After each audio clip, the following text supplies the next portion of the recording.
शदीद बारिशों ने शदीद तबाही फैला दी। मकबूजा कश्मीर के इलाके किश्तवाड़, आज़ाद कश्मीर में मुजफ्फराबाद या बाग, गिलगित बल्तिस्तान में चिलास दियामर से लेकर हुंजा तक और खैबर पख्तूनख्वा के मुख्तलिफ इलाकों में बाजौड़ तक, बुनेर तक शदीद तबाही फैल गई। सैकड़ों इंसान लुकमा अजल बन गए। इवन इमदादी हेलीकॉप्टर भी क्रैश कर गया। खैबर पख्तूनख्वा के गवर्नर फैसल करीम खान कुंडी साहब ठीक कह रहे हैं कि सियासत से बालातर होकर ये वक्त है खिदमत करने का। वैसे सियासत तो नाम ही मुज़ाकरात का है, ज़ाती दुश्मनी नहीं बल्कि सियासी मुखालफत होती है, लेकिन यहाँ मुज़ाकरात नहीं हो रहे।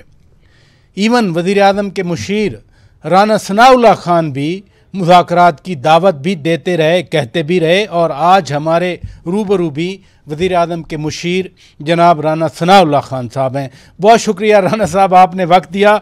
आपको बहुत मुबारक हो कि आपको अवार्ड मिला सदर ममलिकत की तरफ से आपकी खिदमात के सिलसिले में।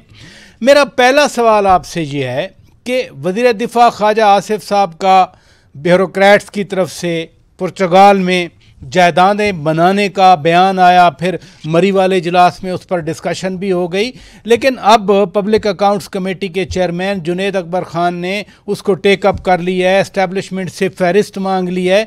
अगर एस्टेब्लिशमेंट डिवीज़न ने फ़हरिस्त ना दी तो फिर पार्लियामेंट का इस्तेहकाक मजरू होगा, एहतजाज होगा। मुश्किल में पड़ गई गवर्नमेंट उस बयान की वजह से।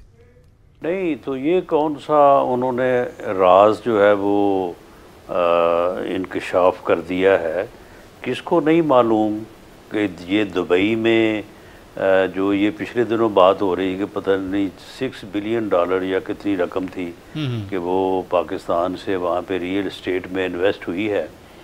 तो उसमें सियासतदान भी हैं, ऑफिसर्स भी हैं, बिजनेसमैन भी हैं। तो इसी तरह से पुर्तगाल में भी ऐसा ज़रूर हुआ होगा।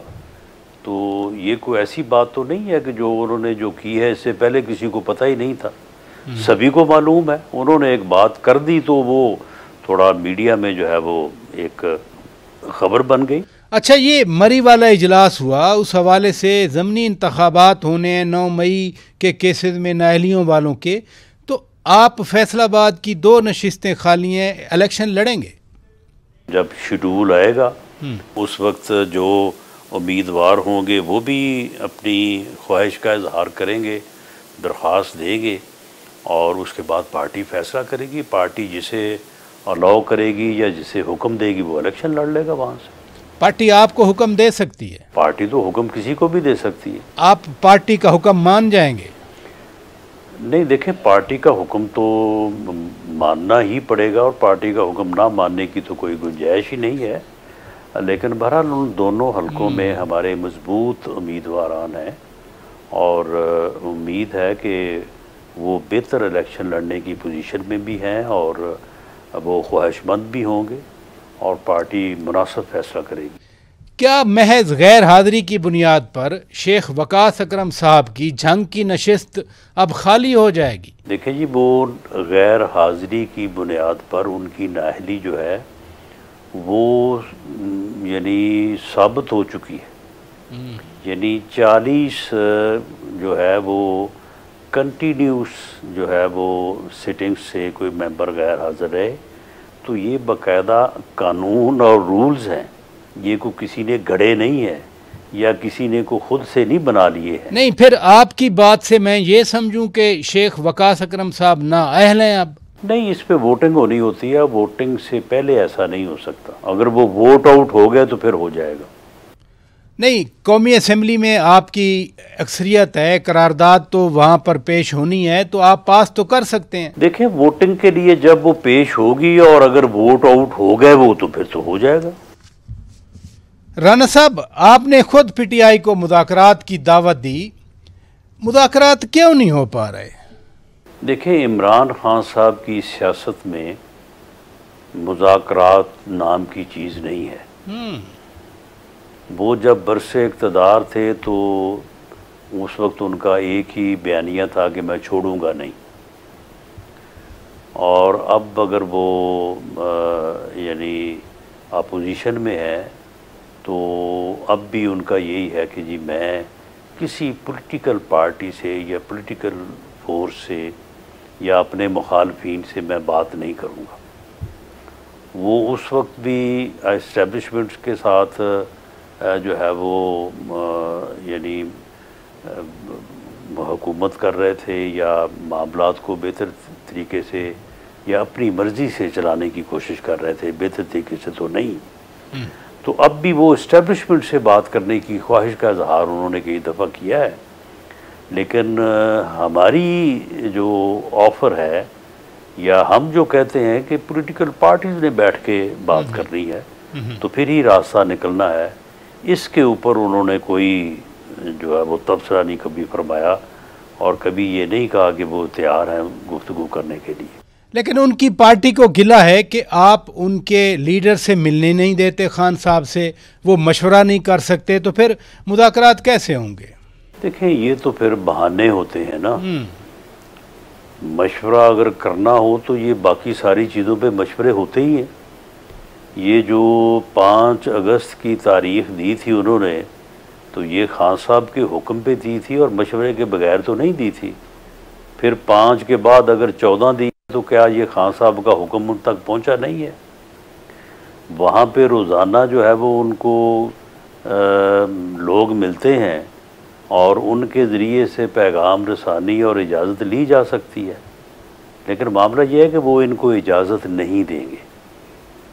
और जब हमने मुज़ाकरात एक दफ़ा शुरू किए भी थे और मुज़ाकराती कमेटी तक बात पहुंच गई थी, तो उस वक्त भी उन्होंने दूसरी के बाद तीसरी मीटिंग से मना फरमा दिया था कि बस मीटिंग हो गई है, अब इसके बाद अगली मीटिंग नहीं होगी। तो इसलिए जो है वो अगर बात करनी हो तो फिर तो ये बात आगे बढ़ सकती है। मिसाल के तौर पे जिस दिन वज़ीर आज़म ने उन्हें कहा कि जी आप अगर मेरे पास नहीं आना चाहते, मैं आपके पास आने को तैयार हूँ, आप स्पीकर चैम्बर में आ जाएं, तो हम बैठ के वहाँ पे बात करते हैं। तो वहाँ बात जो है शुरू करते तो इसी बात से शुरू कर लेते कि वज़ीर आज़म साहब पहले हमारा जो है ना ये राब्ता करवाएं। और ये उसी यानी अगर सियासत है, इन्हें उसी वक्त जो है वो लीडर ऑफ द अपोजिशन को इनिशिएटिव लेना चाहिए था, खड़े होते और कहते कि ठीक है वज़ीर आज़म, ये इस वक्त जो है वो 12:30 हुए हैं, 2 बजे हम स्पीकर चैम्बर जा रहे हैं, तशरीफ़ लाएँ आप भी, और हम वहाँ पे गुफ्तगू शुरू करते हैं, डायलॉग शुरू करते हैं। और जब शुरू करते तो कहते कि जी हमें सबसे पहले जनाब हमें ये रिसाई लेके दें, हमें मुलाकात करवाएं, उसके बाद फिर इन इश्यूज़ के ऊपर हम बात करेंगे। तो अब अगर राना साहब, अब अगर पीटीआई अब कहे वज़ीर आज़म साहब फिर मुलाकात करवा देंगे? देखिए, मैं इसमें वज़ीर आज़म साहब को किसी बात का पाबंद तो नहीं कर सकता। जिस दिन बजट पास हुआ है उस दिन दोबारा वज़ीर आज़म इनकी जो है वो सीटों पे तशरीफ़ ले गए और उनको जाके कहा कि देखें हमें आपस में बैठना चाहिए और हमें इश्यूज़ को रिज़ॉल्व करने के लिए गुफ्तगू करनी चाहिए।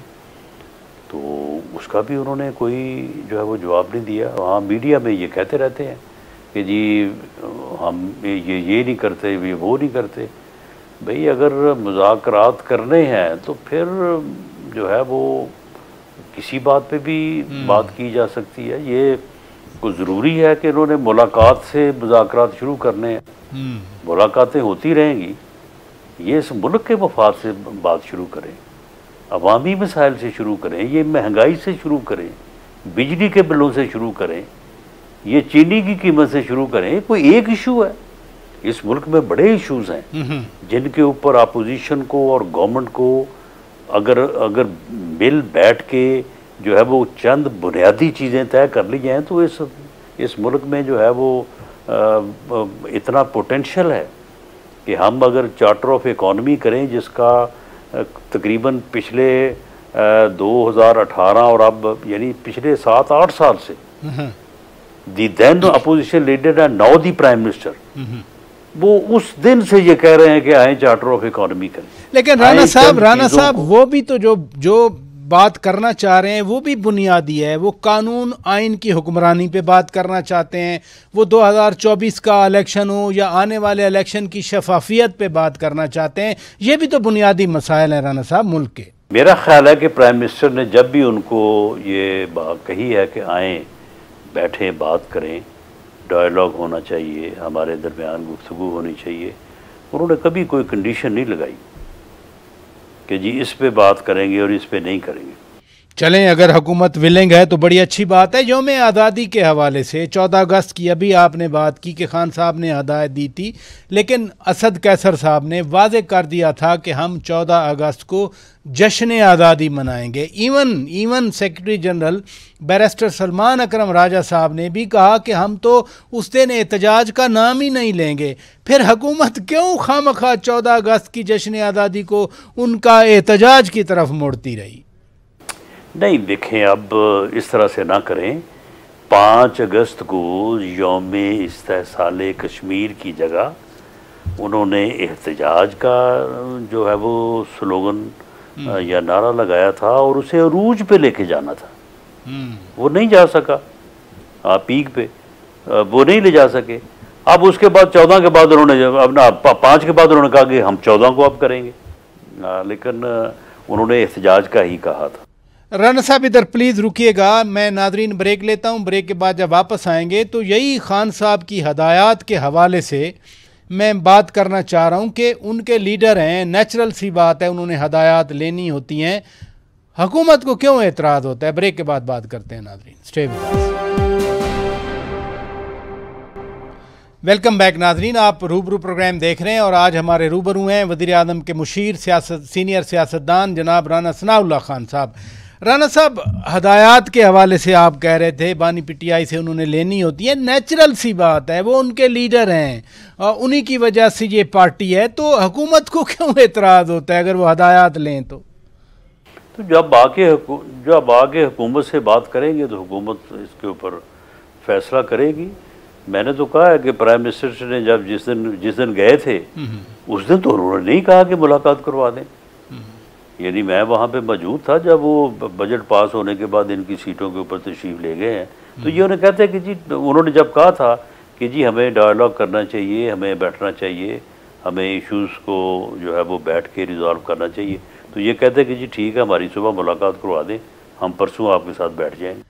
इवन मंगल के रोज़ मुझे याद है सेनेटर शहरी रहमान साहिबा ने अपनी तकरीर में कहा कि कोई भी बात करें तो ये अपने कैदी को ले आते हैं, और फिर उसके बाद सेनेट में हंगामा शुरू हो गया। तो ये उनके लीडर हैं, मैं फिर कहूँगा। हाँ, नहीं, उनकी सियासत है ये। मैं एक सियासी कारकुन के तौर पे ये बात समझ सकता हूँ कि उनकी सियासत ये है, उन्होंने नाम तो लाना है, लेकिन ये बात मैं समझने से कासर हूँ कि सियासत में डायलॉग से जो है वो किस तरह से आप जो है वो अपने आप को दूर रख सकते हैं। कोई बात माननी नहीं मानी आपके अपने बस में है। आप अगर टेबल पे बैठते हैं तो आप ना माने वो बात जो आपको अच्छी नहीं लगती, लेकिन ये कहना कि हम बैठेंगे नहीं, डायलॉग नहीं करेंगे, ये पार्लिमानी जमहूरी निज़ाम में तो मुमकिन नहीं है। इसमें तो अपोजिशन और हिस्ब इक़्तिदार गाड़ी के 2 पहिए कहा जाता है, तो इसमें तो जो है वो इस बात की गुंजाइश ही नहीं है। आप फरमा रहे हैं कि पीटीआई मुज़ाकरात से दूर रहती है। आपके ख्याल में, आपके सियासी तजर्बे के मुताबिक पीटीआई क्यों मुज़ाकरात से दूरी अख्तियार करती है? देखें, इमरान खान साहब की पॉलिसी ये है कि वो शायद ये समझते हैं कि मैं मुखालफ सियासी कुव्वतों से नफ़रत की बुनियाद पे पॉपुलर हूँ, यानी नॉन कॉम्प्रोमाइज़ होने की बुनियाद पे पॉपुलर हूँ। वो समझते हैं कि मेरा ये बयानिया कि मैं इनको छोड़ूंगा नहीं, ये मेरे जो चाहने वाले हैं उनके लिए जो है वो महबूब तरीन जो है वो नारा है, तो इसलिए वो इस बात को छोड़ने को तैयार नहीं। तो यानी आप फरमा रहे हैं कि मुज़ाकरात में सबसे बड़ी रुकावट बानी पीटीआई खान साहब हैं। इमरान खान साहब उनके अलावा किसी और को, अब आप मुझे बताएं कि नंबर 2 कौन है इनकी पार्टी का? कोई भी नहीं है। नंबर 1 है और बस बाकी नीचे सब जो है वो फिर एक फैन क्लब है। शाह महमूद कुरैशी जो है वो 2 साल जेल काट के भी पार्टी में इस काबिल नहीं हो सका कि वो को अपनी राय का इजहार कर सके। तो राना साहब, शाह महमूद कुरैशी साहब की आप बात कर रहे हैं, मखदूम साहब अब 9 मई वाले केसेस में बरी हो चुके, तो क्या वो बाहर आकर सियासी मुज़ाकरात कर सकेंगे, करवा सकेंगे पीटीआई से? नहीं, वो नहीं निकाल पाएंगे जब तक कि इमरान खान साहब की तरफ से इजाज़त ना हो। वो खुद, मैंने कहा ना कि किसी की और की राय ही नहीं है वहाँ पे, यानी इमरान खान साहब के अलावा किसी और की राय की कोई अहमियत नहीं है।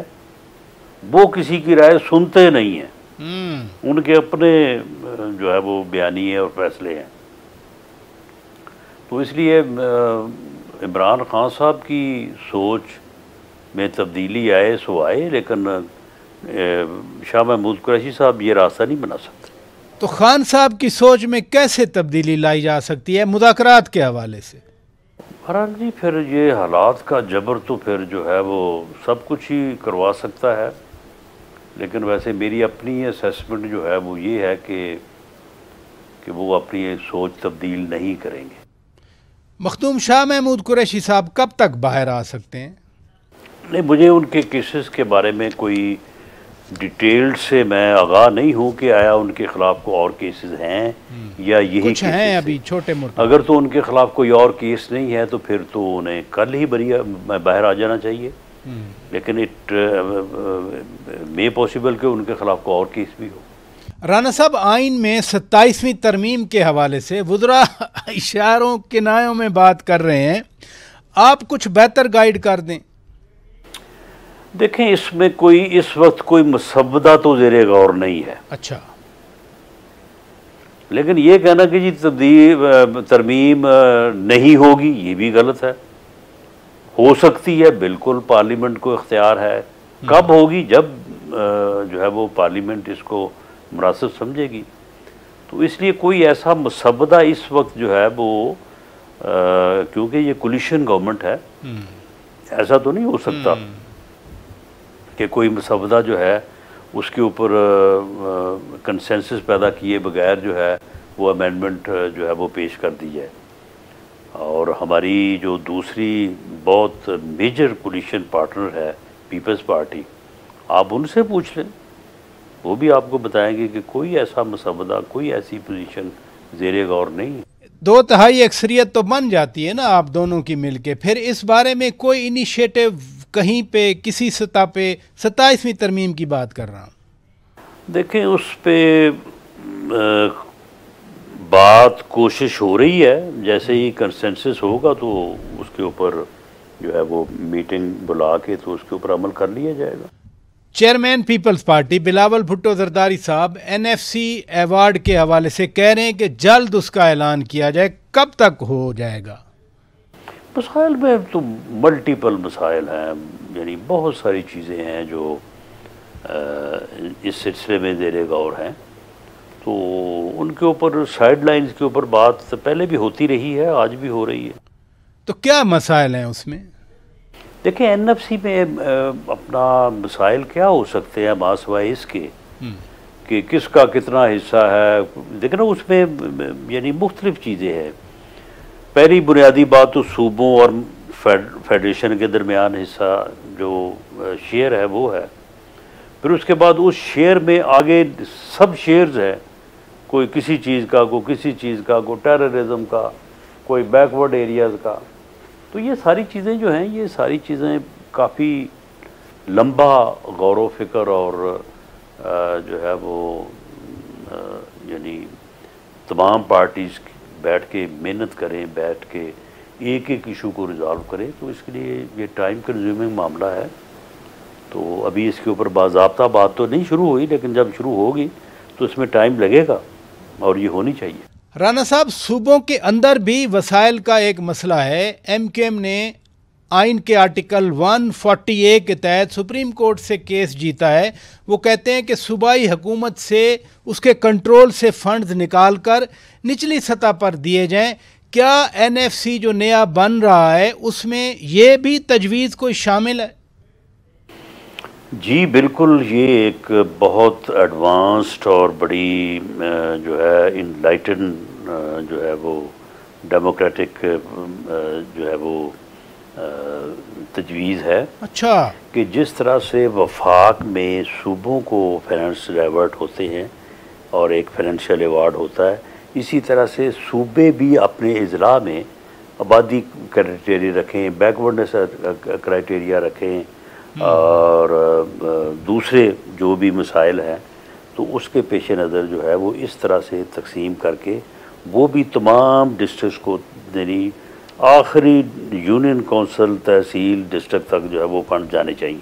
यानी राना साहब, for clarity of my self and my viewers, क्या फिर ये सूबाई हुकूमत से वसाइल लेकर निचले लेवल तक जो आप फरमा रहे हैं, ये वाकई तजवीज़ ज़ेरे गौर है? जी बिल्कुल, ये तजवीज़ ज़ेरे गौर है। क्या पीपल्स पार्टी को इस तजवीज़ के बारे में ऑन बोर्ड लिया गया है? नहीं, अभी इसके ऊपर कोई इस किस्म की डिस्कशन शुरू नहीं हुई। राना साहब इधर रुकिएगा प्लीज़। नाजरीन, मैं ब्रेक लेता हूँ। राना साहब ने बड़ी खबर दे दी कि जो सूबाई हुकूमत के पास एनएफसी अवार्ड का हिस्सा जाता है, एक तजवीज़ है कि ऐसा मेकनिज़म बनाया जाए वो ज़िले तक और यूनियन कौंसिल तक फंड्स पहुँच जाएँ। ब्रेक के बाद हम थोड़ी सी और डिस्कशन करते हैं टेररिज्म के हवाले से, दहशतगर्दी के हवाले से। अमेरिका ने मजीद ब्रिगेड को दहशतगर्द तंजीम करार दे दिया है और राना सनाउल्लाह खान साहब इंटीरियर मिनिस्टर भी रहे हैं, इन चीज़ों को जानते हैं। क्या इम्पैक्ट पड़ेगा, ब्रेक के बाद बात करते हैं। Stay with us. Welcome back नाजरीन, आप रूबरू प्रोग्राम देख रहे हैं और जनाब राना सनाउल्लाह खान साहब हमारे रूबरू हैं।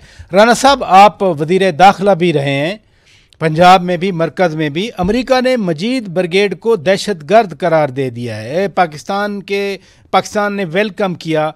ये इस ऐलान के बाद कुछ इक़दामात लिए जाते हैं या बस महज ऐलान ही होता है?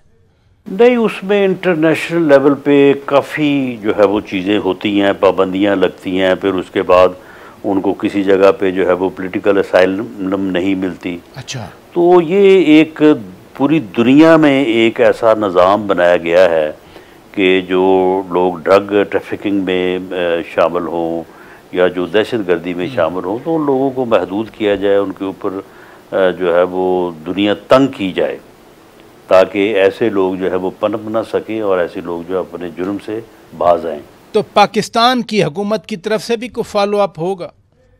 जी 100%। इसके अलावा तो फिर कोई दूसरी बात ही नहीं है। ये सब कत्लो गारत करते रहे। अमेरिका ने अपने बयान में भी कहा कि खुशदार बस में लोगों को शहीद किया, फिर जाफर एक्सप्रेस का वाकया, ये सब कुछ तो हुआ ना पाकिस्तान में?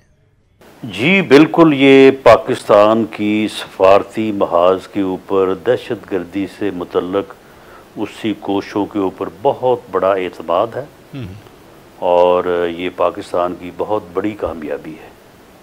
इससे यकीनन पाकिस्तान की रियासत को जो है वो अपने दहशतगर्द यानी जो उसके मुखालफ दहशतगर्द लोग हैं या जो बैरूनी कुव्वतें भी हैं जो उनके पीछे हैं, जिस तरह से हमारे मुल्क में दहशतगर्दी जो है वो स्पॉन्सर्ड है, उसके पीछे इंडिया है, उसके पीछे इंडियन एजेंसीज़ हैं, रॉ है, उसके पीछे तालिबान हैं।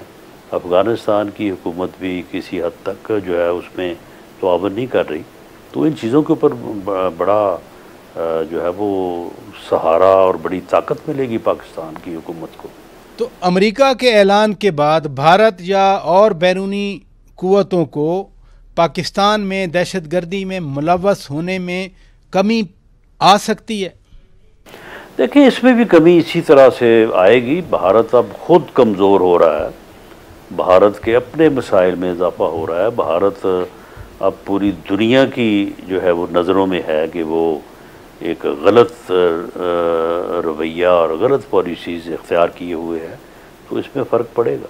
राना साहब, आज तो खैर बाजोड़ में बहुत बारिश हुई शदीद और बहुत सारे लोग जान भाग हुए, शहीद हो गए, लेकिन इससे पहले 2-3 दिन पहले बाजोड़ में दहशत गर्दों ने पोजीशन संभाल ली थी, दहशत गर्दों ने मुज़ाकरात ख़त्म कर दिए थे, नाकाम हो गए थे, तो फिर बाजोड़ में अमन, बाजोड़ में ऑपरेशन, क्या कहते हैं आप?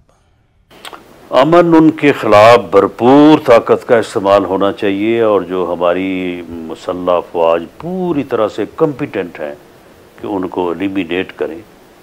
उन लोगों का जो हथियार उठाए हुए हैं उनका इसके अलावा कोई और हल नहीं है। लेकिन पीटीआई बतौर सियासी जमात ऑपरेशन की मुखालफत कर गई। वज़ीर आला अली अमीन खान गंडापुर के बयानात भी आपने सुने होंगे, फिर कैसे ऑपरेशन सक्सेसफुल होगा? नहीं, ये होता रहता है, कोई ऐसी बात नहीं। सूबाई हुकूमत का इन ऑपरेशन में क्या अमल दखल है? सूबाई हुकूमत कर रही है ये इंटेलिजेंस बेस्ड ऑपरेशन। ये बराह रास्त हमारी मुसल्लह अफवाज जो हैं वो कुर्बानियाँ दे रही हैं। रोज़ हम अपने नौजवानों के जो है वो लाशें उठा रहे हैं, उनकी शहादतों के ऊपर जो है वो फ़ख्र भी, लेकिन बहरहाल एक नौजवान जो है वो ऑफिसर की शहादत के ऊपर अफसोस भी साथ ही होता है, फ़ख्र भी साथ ही होता है। ये यकीनन उनकी शहादतें हमारे अज़म को बुलंद करने के लिए ज़रूरी है, लेकिन बहरहाल एक दुख के लम्हात भी होते हैं, तो ये चीज़ें जो है वो इसी तरह से आगे बढ़ेंगी। यकीनी तौर पर दुख के लम्हात होते हैं, इसमें कोई शक नहीं है। साबिक स्पीकर असद कैसर ने पिछले दिनों माफ़ी मांगी कि हम कौम से माफ़ी मांगते हैं। जनरल कमर जावेद बाजवा साहब को जब तौसीह दी हमने, उस इक़दाम पे माफ़ी मांगी। क्यों माफ़ी मांगी राना साहब? अच्छी बात है, इसी 9 मई भी उनकी बहुत बड़ी गलती है, उसके ऊपर भी कभी इसी तरह से माफ़ी मांग लें तो काफ़ी चीज़ें जो हैं वो आसान हो जाएंगी। नहीं, मैं तो माफ़ी मांगने की वजह जानने की कोशिश कर रहा हूँ। क्या ये तो नहीं कि जब जनरल बाजवा को तौसीह दी जा रही थी उस वक्त कानून बनाना पड़ा और मियाँ नवाज शरीफ आपकी पार्टी के वोट दरकार थे, तो कहीं वो मौका तो नहीं था? मियाँ साहब और जनरल बाजवा करीब हो गए थे, इसलिए माफ़ी मांगी जा रही है अब पीटीआई की तरफ से? नहीं, बाजवा साहब के साथ मियाँ साहब को राब्ते करने के लिए इस किस्म के सहारों की ज़रूरत नहीं थी। वो राब्ता जो है वो तो अदरवाइज़ उनके साथ, यानी उनका तकर्रर उन्होंने किया, उसके बाद जब तक उनकी गवर्नमेंट रही उस वक्त तक उनके साथ राब्ता रहा, और राब्ता बाद में भी जो है वो ठीक है, उनका किरदार अपनी जगह पे, लेकिन राब्तों के लिए कोई इस किस्म के मामलात की ज़रूरत तो नहीं थी। नहीं, लेकिन फिर राब्ते अगर थे तो ये ब्रेक थ्रू कैसे हुआ? नहीं, वो ब्रेक थ्रू नहीं आया, वो हुआ ये कि खान साहब का उनके साथ इख्तलाफ हुआ, और उस इख्तलाफ के ऊपर खान साहब ने जो है उनके ख़िलाफ़ जो एक मुहिम जो ही शुरू की, तो उसके नतीजे में उन्होंने ख़ुद को जो है वो फिर अलहदा कर लिया। उन्होंने कहा कि हम इस मामले में न्यूट्रल रहेंगे, और वो जैसे ही न्यूट्रल हुए तो फिर खान साहब की हुकूमत कायम ना रह सकी, क्योंकि वो तो इस्टेब्लिशमेंट के सहारे पे ही चल रही थी। आपने फरमाया जब इख्तलाफात हुए तो उन्होंने, खान साहब ने मुहिम जोई शुरू की। हमें भी याद है वो अजीब अजीब अलकाबात से नवाजा करते थे खान साहब, लेकिन ये इख्तलाफात क्यों पैदा हुए? खान साहब चाहते थे कि वो अपोजिशन को सफ़े हस्ती से मिटा दें और इस्टेब्लिशमेंट उनका साथ दे। शायद इस्टेब्लिशमेंट जो है वो इस हद तक आगे जाने के लिए तैयार नहीं हुई। यानी बानी पीटीआई खान साहब अपोजिशन को, यानी आप लोगों को, नून लीग को, पीटीआई को बिल्कुल रास्ते से हटाना चाह रहे थे, एस्टेब्लिशमेंट तैयार नहीं थी। तो आपके ख्याल में इख्तलाफात की बुनियादी वजह यही थी? जी, मेरी नज़र में तो बुनियादी वजह यही है। बहुत शुक्रिया जनाब राना सनाउल्लाह खान साहब। नाजरीन, हमारे रूबरू थे, मुल्की सियासत पर हमने कुछ बारीक सी बातें उनसे जानने की कोशिश की। अपने मेज़बान शौकत पराचो को इजाज़त दीजिए। खुदा हाफिज़।